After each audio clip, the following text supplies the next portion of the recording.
Nosotros no hemos tenido como bancada participación en la elaboración de las pautas salariales. Eso me parece que es el primer elemento a tomar en cuenta. Nosotros lo vemos con mucha preocupación.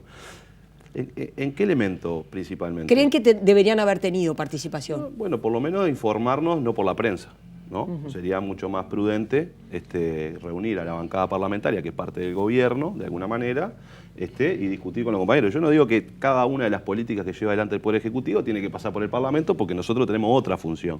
Ahora, me parece que hay niveles donde, en realidad, tu espada, en este caso que parlamentaria, tener un grado de información mayor para, por lo menos, decir, agua va.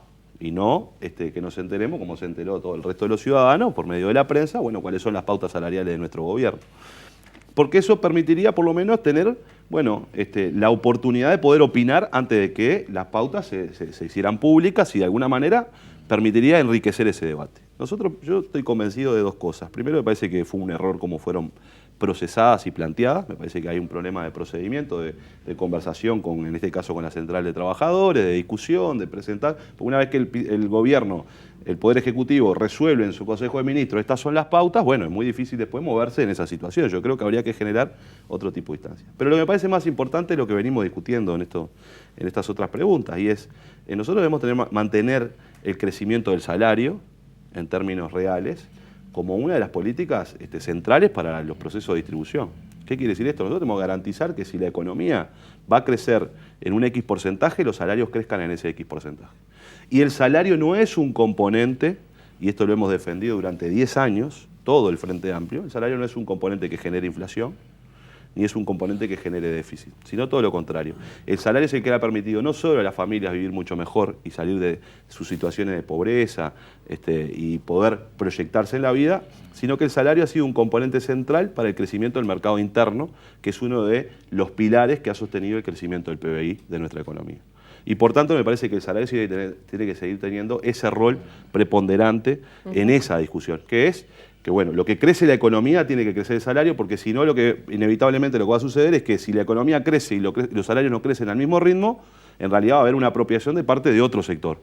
Y ese sector es un sector minoritario cuando nosotros tenemos un alto porcentaje de familias que viven de su trabajo y por tanto están asociadas, su nivel de vida está asociado a lo que se discute y lo que se negocia en los consejos de salario.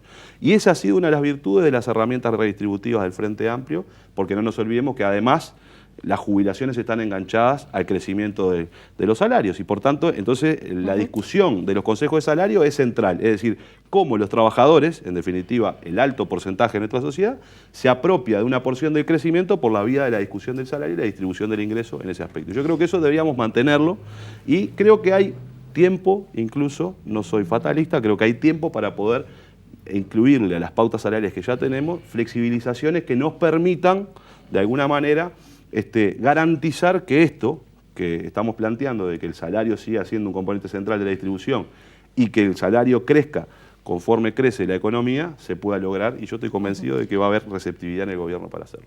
Este es un debate que tenemos que admitir que es un debate entre compañeros, con la mayor fraternidad para encontrar el mejor instrumento para un objetivo. Tabaré decía el otro día, y me parece que es una señal muy importante, de que la flexibilidad en estos términos es una fortaleza y no una debilidad. Y desde el Poder Ejecutivo se pronunció en la misma dirección de lo que decía el Pacha ahora, es decir, nosotros vamos a garantizar que el salario crezca lo que crezca la economía. Yo creo que lo que hay que revisar es si este instrumento elegido, evaluarlo, pues yo creo que solo en un caso cumple ese objetivo, de una inflación que se entierre en el 5 o 6%, de un crecimiento económico muy bajo y un potencial de desempleo alto. En ese escenario son pautas adecuadas.